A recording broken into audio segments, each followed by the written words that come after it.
now, without further ado, it is my pleasure to welcome today's first speaker, Ben Yosen, Global Solution Leader of Ipsos's Market Strategy and Understanding Practice. Ben, you have the floor. Thank you, Megan, and welcome everybody. I'm dialing in today from sunny Paris, which is quite unusual for me, but thanks for being here, everybody.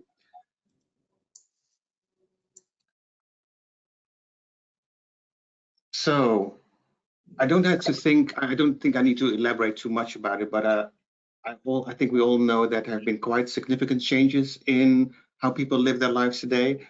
And it started already a couple of years back with the pandemic, followed with a new way of balancing life and work, and the rise of the e-commerce, to the Ukraine war nowadays and inflation. And all this uncertainty is having a major impact on people's lives. And at Ipsos, we refer to this as a polycrisis. The idea that people are constantly facing many different tensions at the same time in society. And in Essentials, a Ipsos study that where we monitor the polycrisis, we have recently measured that this makes people feel powerless. Globally, around 65% of people feel out of control. And these changes in the world have also had major impact on your brands, both in terms of how you might operate, but also in the way you're being perceived by consumers. Businesses have had to adapt to their working models to the digital world with the rise of new technologies. And customers are also questioning your brands on your sustainability practices and your stance on social issues, just to name a few. So can we continue to use the same tools to understand how we can inspire brand growth? Can we do things the way that we've always done them? And the answer is simply no. We need to change our game. Our traditional view on brands through merely emotional and functional drivers doesn't do the trick anymore. It is just too limited. So how can you, with your brands, achieve brand success in today's environment? And at Ipsos, we have recently launched a fairly new brand success framework, which helps explain how brands, your brands, can thrive in today's environment, and is built on three essential dimensions. First of all, shaping expectations, that is what people feel and believe about a brand. Integrating context, what is happening in their lives and the world around us. And acting with empathy, feeling what our consumers feel, showing that we share their values, and acting on that with understanding. And these three work in continuous combination. Brand building is a continuous process of shaping and reinforcing expectations of consumers in context and with empathy. To get here on this brand success framework, we've done quite a lot of R&D recently across many different categories and in many countries. We consistently find that context is the most important dimension to understand brand choice, accounting for about half of all impact on brand choices. And this doesn't mean that you have to ignore the traditional measures or set them aside. It just means that brands risk of losing out a lot of opportunities when they do not include context in their brand growth modeling. And it's not just through R&D that we found this. We've also worked together with ROI household panel data, and in these sales data, we see that brands that perform well on these pillars of driving expectations in context with empathy have a significant higher share than the brands that perform lower on these dimensions. And here we just show two examples of that work that we did together with ROI, being pain relief and sparkling water. So you might wonder, what is it all about? Expectations, context, and empathy. Let's have a closer look. And apart from the functional and the emotional expectations we have always considered, people also have social expectations towards brands. What role do your brands fulfill in society towards environment, diversity, social responsibility, etc.? And R&D at Ipsos confirms that societal expectations are almost as important as functional and emotional expectations. Context, when we use the word context, we're talking about what's happening in people's day-to-day life and the world around them. We need to discern macro and micro context. The external or macro context, and this can have many forms, including cultural relevance. Is a brand considered ahead of, with, or behind the times? Or is the brand seen as embracing sustainability or social justice in an authentic way? And next, our internal or micro context at a given time, our personal needs, our goals, and the mission of the moment. And finally, empathy. And though empathy is about truly understanding what's important in people's life and how brands can add value to their lives, we need to move further. Brands need to actually demonstrate this beyond a badge value. It needs to be tangible through actions. It's all about avoiding that one just makes money on a human theme or a social issue, but we actually impact people's life in a positive way. Hence, we not only need to understand how to empathize with people, but also do our actions, or are our actions also understood by consumers in the way we intended them? And this is where I hand over to Stephen in Belgium for further explanation. Thanks, Ben, for setting the scene, and also a very warm welcome from me. Thanks that you could join us on this webinar. So with the first section, we have together established that expectations, context, and empathy are important keys for brand success. But how does that translate to brand growth research? Now, at Ipsos, we have recently launched a new approach, which we call contextual brand choice. So it's a tool which has as an ambition to help brands thrive in a very dynamic context that all of us are living in, both as consumers and as people. So I want to do now is talk you through some of the building blocks of the approach, if you like, and then illustrate with a little bit of a case study. Next slide. So in essence, contextual brand choice is a tool that focuses on finding ways to optimize the positioning of your brand value proposition. It's about identifying potential levers for growth. Somewhat similar to the traditional brand equity and driver type research that many of us will have done in the past. But of course, the big difference is that in contextual brand choice, we add this extra layer of context. So specifically, it helps to answer tools. If you talk the brand success language, it helps to answer questions like, how can I reshape expectations in a way that only my brands can meet? Or a question about how you can integrate societal impact in your brand proposition. We know that there are many of you out there, many of your brands that are doing a lot of good initiatives that have a positive impact on society, but which ones do you talk about? How do I overcome behavioral barriers that stop people from using my brands, and how can I stretch my brands to more occasions? So a bit of a variety of questions, but all connected to the idea of how do I define my brand value proposition? But how do we address these questions? On the next slide, you can see how we are putting the three different keys for brand success: expectation, context, and empathy to work. So we try to explore them in a very holistic, very thorough way.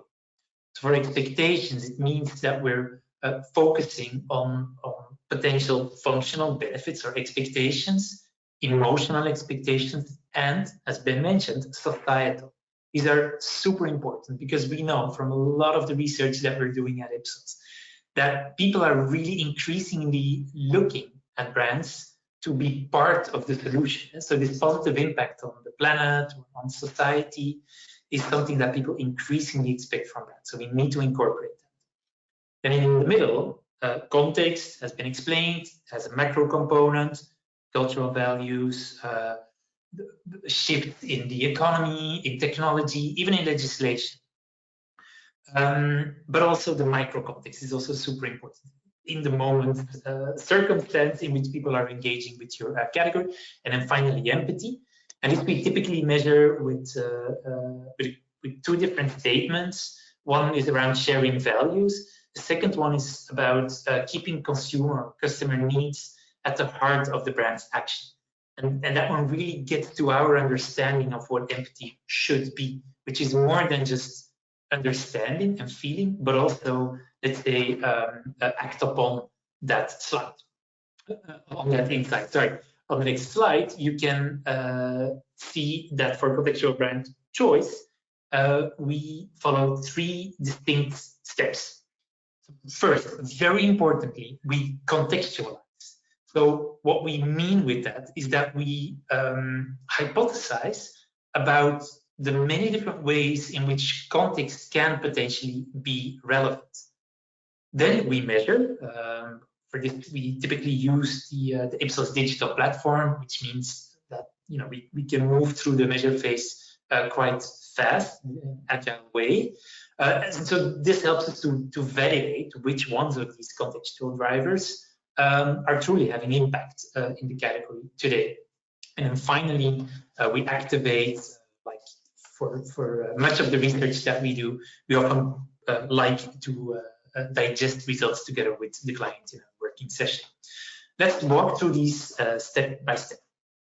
On the next slide, you can see how we always start with this phase of contextualization. All of us, I'm sure, have heard many times before that context matters, context is important. But we need to go beyond that statement and really understand in what specific ways context is important. Is it macro context? Is there something happening on with new technology, diversity and inclusion environment? Are those elements that we need to explore? Or is it more in the micro environment? Do we see switching frictions? Do we see people behaving very differently from one occasion to the next? So what we typically do here is something like curation. We've started to use generative AI to do deep dives, of course, with fact checking, stakeholder interviews, a qualitative preface. Although those sorts of things helps us to prepare really well for the measurement phase. Now, what does contextualization potentially look like? On the next slide, you can see a few examples of potential elements that could impact when we are investigating sweet snacks for kids, sweet snacking for kids. Just a few examples. Inflation, we seem to be getting this under control, but still, all the talk about inflation in the past 1 or 2 years means that a lot of consumers are much more conscious about the cost of products, of brands. So maybe they have shifted some of their behavior to other brands. Maybe they're even deprioritizing the sweet snacks category altogether. Second contextual element is that people continue to focus more on healthy living. So that also means that parents are concerned about the nutrition of their kids.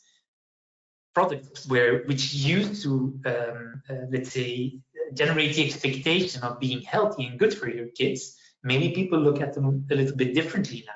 Yeah? These expectations also shift with times. We need to take that into account. Also, things like government regulation. For instance, I'm indeed, as Ben said, based in Europe. And in Europe, all sort of throwaway plastic will be illegal in a few years' time. Forgot the exact date. So if today you're super proud of using biodegradable packaging, in a few years' time, that will not be a differentiator anymore. So we need to think ahead about legislation as well.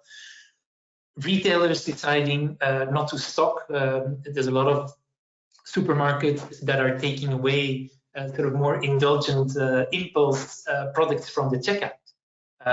That limits some opportunity. We all know how we can be, convinced at the checkout for a last-minute chocolate bar. And a final example is obviously e-commerce is growing. Most countries continuing to grow. It means for sweet snacking that best of power, having your kid next to you nagging for that chocolate bar, and after 2 minutes you don't want to cause a scene and you give into it. When you're behind the computer, best of power is not so impactful. So all of these are just examples, of course, but they're all things which can indeed have impact on people's behavior in a specific category. And so when we hypothesize about these, it means that we're in a better position to start the research, to think about attributes, to make a better questionnaire, and ultimately this enables us to identify more relevant future expectations for whichever client brand we are doing this for. Then on the next slide, we see that in the measurement phase, what we're basically doing is validating all the hypothesized contextual drivers. So the first deliverable that we typically have is this dashboard, which brings together the importance for all the different keys: expectations, context, empathy. Then you have a category driver rank, which works across all of them, and then also for the brands that you're investigating, a bit of a color code on whether or not the brand's performing well or not. Now, with just this one slide, you can already, for instance, see that there is an opportunity for this brand to want to grow on expectations, then performing even better in good times or high quality. Increasing that expectation of delivering good times is definitely going to help. You can also see that actually the top drivers are contextual. So, for instance, being considered in context, we show a few more examples, is an important. And then empathy as well, although for the brand that we have in the example here, that one's already performing super well on empathy. And the second set of outputs really zooms in on this context. On the next slide, we see on the left-hand side, we see a correspondence map where we visualize the extent to which brands are considered in like the whole set of occasions that are relevant to the category. We basically ask people what are the most relevant occasions for you, which ones are driving volume, right? And then which brands do you consider? So here in the example, it's a bit small, but you can, for instance, see that Heineken is in this bottom left corner, which is all about special occasions, and not so much the everyday occasions. On the right, we dive into those numbers a little bit deeper, and that indeed is for Heineken in this case, in this example, that's an opportunity for growth. Instead of only being considered when there's like a special occasion, something to celebrate, try to also move into more of these volume driving occasions. And on the next slide, we look at switching friction. So these are behavioral triggers and barriers that can stop people from switching brands. A famous example is satisficing. Yeah? So satisficing is the idea that people are settling for good enough. They're happy with a decent choice. They're not going for perfection.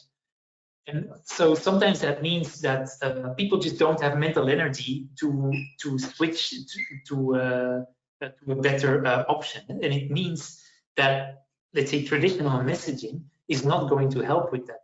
People are happy with the choices that they're making. So you need to be more disruptive in the kind of interventions that you make if you really want to change people's habits.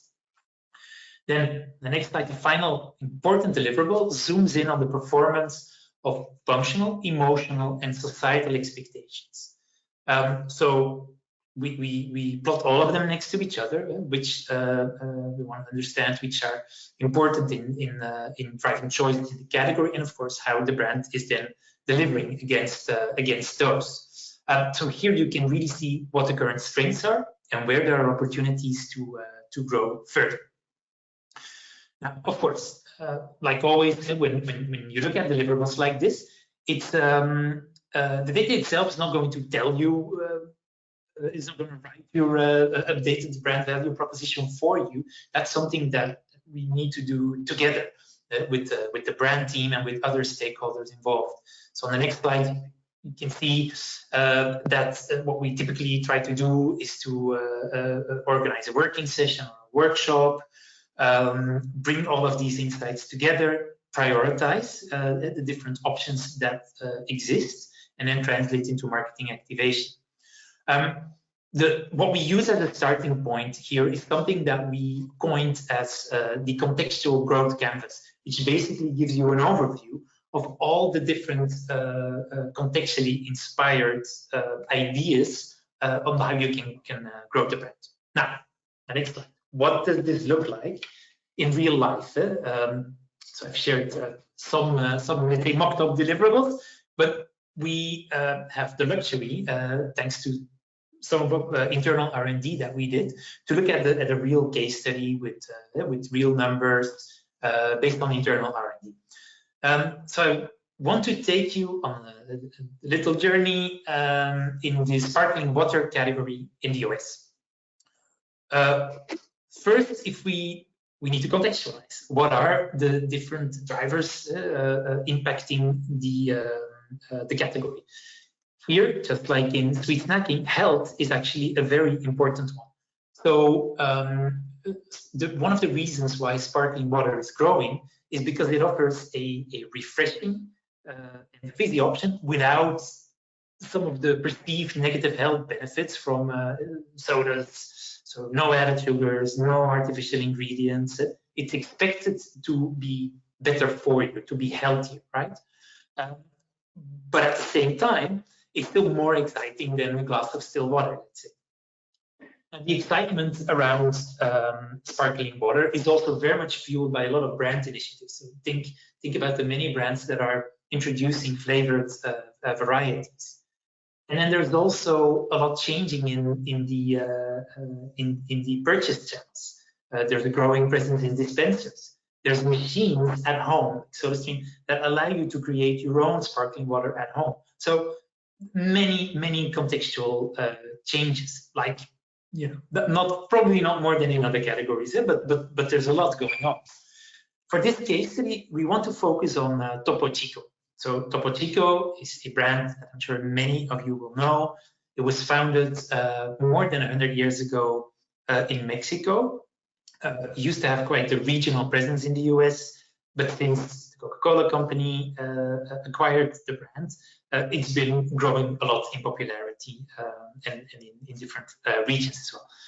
Of course, today it's a strong brand, but there is still a lot of room for growth. So what can Topo Chico do in order to compete against more established brands like La Croix or Sparkling Ice and the many private label brands that are also super successful in this category? Let's see what answers we can get from contextual brand choice. So just a few deliverables.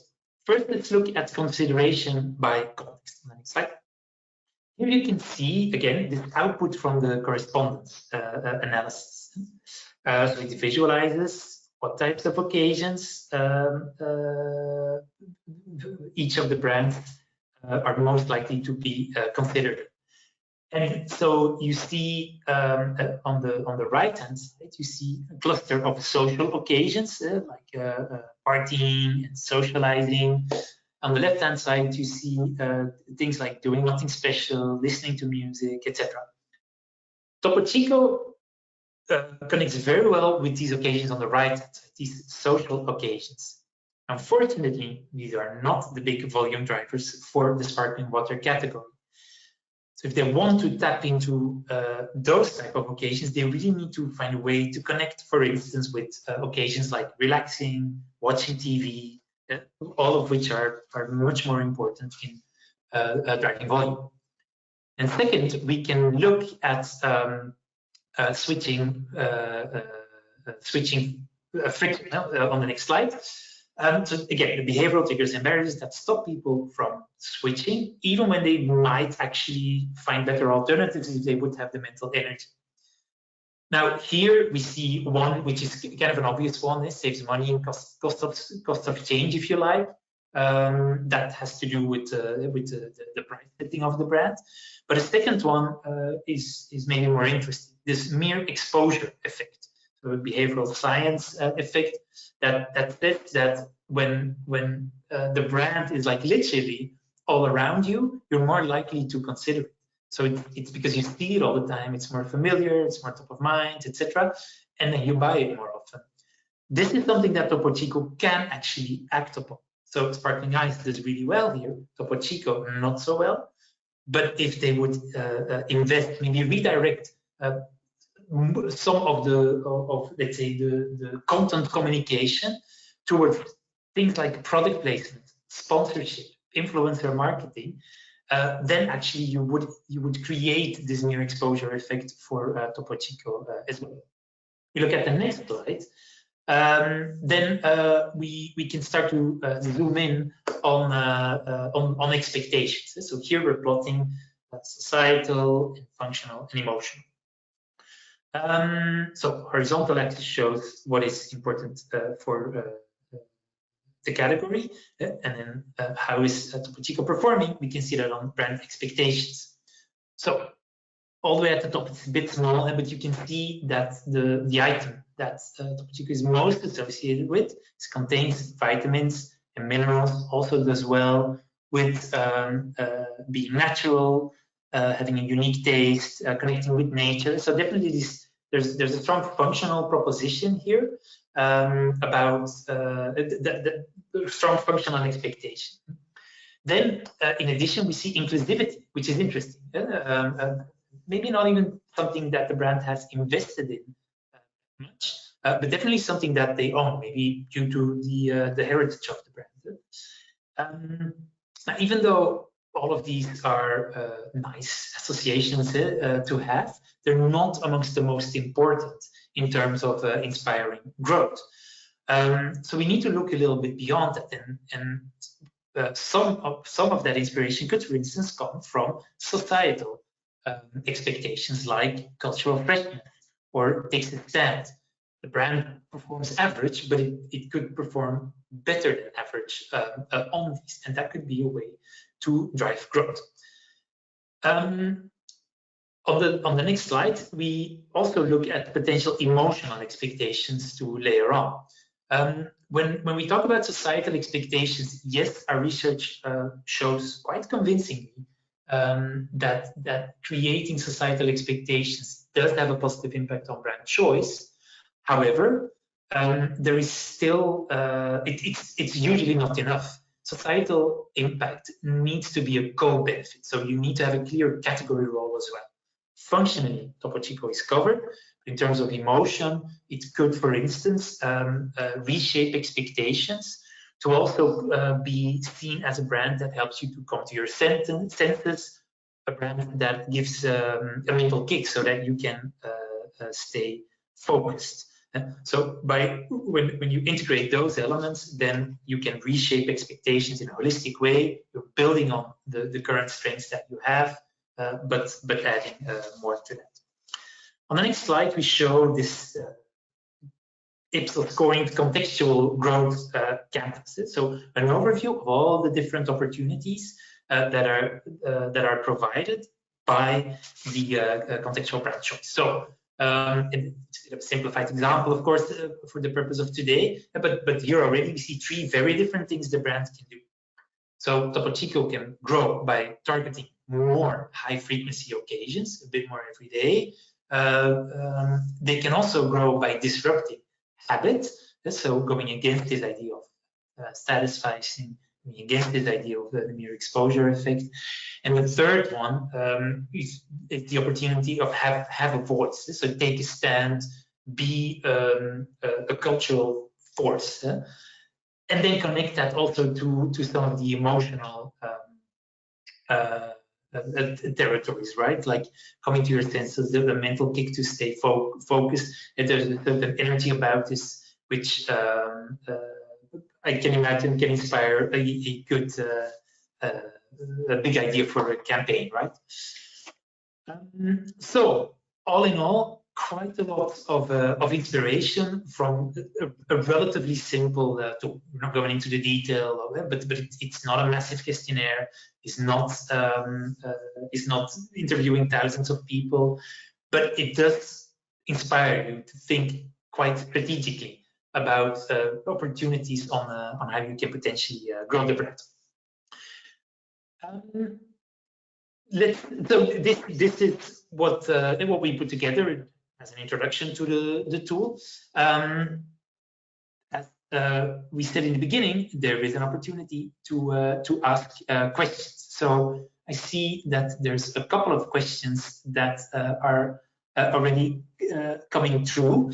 Let me read it out, and then I'll try to formulate an answer. But in the meantime, keep those questions coming, right? So a first one is how do I know if context is changing in my categories? A question from Brad. It's a good question, and I think because there are some categories out there that are like a little bit more isolated from all the big changes that are happening around us. But maybe rather than seeing how the brand is affected today, maybe it's interesting to sort of turn that question around and ask, how can context inspire opportunities for growth for my brand? Because it's kind of always there, even in categories that seem very flat. Like this is for people who've been around for a while, but if you look at what happened to the coffee category, at a certain point, coffee was super boring, like not much was happening. And then all of a sudden, Starbucks, for instance, inspired us to experience coffee in a completely different way. Re-educating people on and starting a whole barista movement and whatever.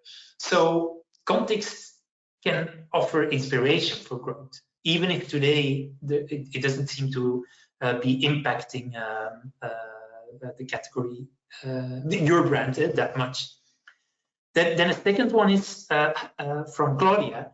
How do we define occasions for big ticket categories like automotive and white goods? That's a good question. The examples that I've used, like sparkling water, a little bit of beer, these are of course categories where people have, like people's usage, the needs that people have, differ from one occasion to the next. What we do when a category is like not in the moment occasion driven is to try to redefine occasion in a different way. So for instance, for white goods, we could think about the type of white goods. So are we talking about the fridge or the oven or the washing machine? And then see how brand consideration evolves across those different, let's say, sub-territories. Okay, I think we have time for at least one more question. If you have more questions, keep them coming. If we don't have time today, then we'll get to them on another time. Let me take this one, a really interesting one.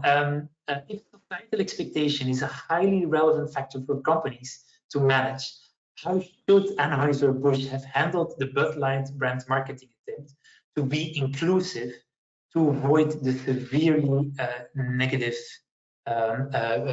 response to that? This of course is a super relevant question, and a question that we have also been thinking about a lot. I think the first honest answer is that sometimes even all the preparation in the world still means that sometimes you get thrown a massive surprise. So I will answer the question, but it is in hindsight. I'm very conscious of that. In hindsight, or maybe what can we learn from what has been going on with Bud Light? I think that the idea of true empathy, and I don't again, it's in hindsight, but It's definitely true that there is an audience out there who is not on board with a lot of the initiatives that we are often hearing in our day-to-day lives. And I don't want to say that we live in a bubble, of course not, but there is also a reality out there that there's a group of people who thinks quite differently about certain topics. Now, I remember when the Bud Light incident or response came out, one internal debate that we had inside Ipsos was how can you still be an all-American brand in today's context? We know that there's quite a big divide, and there's a big middle ground. Let's not exaggerate it either, but there are parts that are very far apart in their opinions. And probably if you want to be an all-American brand like Bud Light, with the luxury of hindsight, it's probably you have to be extra safe on the kind of topics that you touch. But in this case, it was a relatively small campaign that was blown out of proportion through viral media, and that's something that unfortunately can sometimes happen. So I think trying to be even better aware of context, trying to have even more empathy for the diversity in opinions that exists out there, and maybe, just maybe, when you are a big all-American brand, maybe choose maybe your societal impact should be on things that are a little bit less sensitive, at least to some. All of that, if you do not want your purpose to hurt your volume, of course, which I'm assuming. Of course, there are contexts where, as a brand, you're actually willing to take this, maybe because you believe that in the long run there will actually be a benefit. But that's a different story. So try to investigate the kind of context that exists, and try as best as you can to predict how your target audience will respond to that. I think it's time to close the session. I want to leave you with 3 key takeouts, and the other questions that are there will definitely respond to them through email. So on the next slide, next to a solid foundational understanding, brands really need agile tools to deliver fast strategic insights. When context shifts, contextual brand choice can help you to make these fast decisions. So brands need to be responsive to dynamic contextual environment we're all living in. And finally, it's not just about understanding that context matters, but understanding the specific ways in which it matters. That means that static models are not good enough anymore. We need to flex our models depending on the hypothesis that we have on what contextual forces are present. I want to leave you in the safe hands of Megan. But before I do that, I want to thank everybody for participating. We look forward to continuing the dialogue offline. Thank you very much. Thank you. I want to thank you so much, Stephen and Ben, for today's super interesting presentation. And thank you to all of you who have joined. If we did not get to your question, then we will do so by email. You will also receive an email with a direct link to today's recorded presentation. Additionally, you can reference the handouts in the events console for more research that we shared today. And of course, we welcome the opportunity to speak with you. So please feel free to reach out to us. That now concludes today's webinar. Thank you, guys. Thank you. Thank you. Have a great day. Bye-bye. Thank you.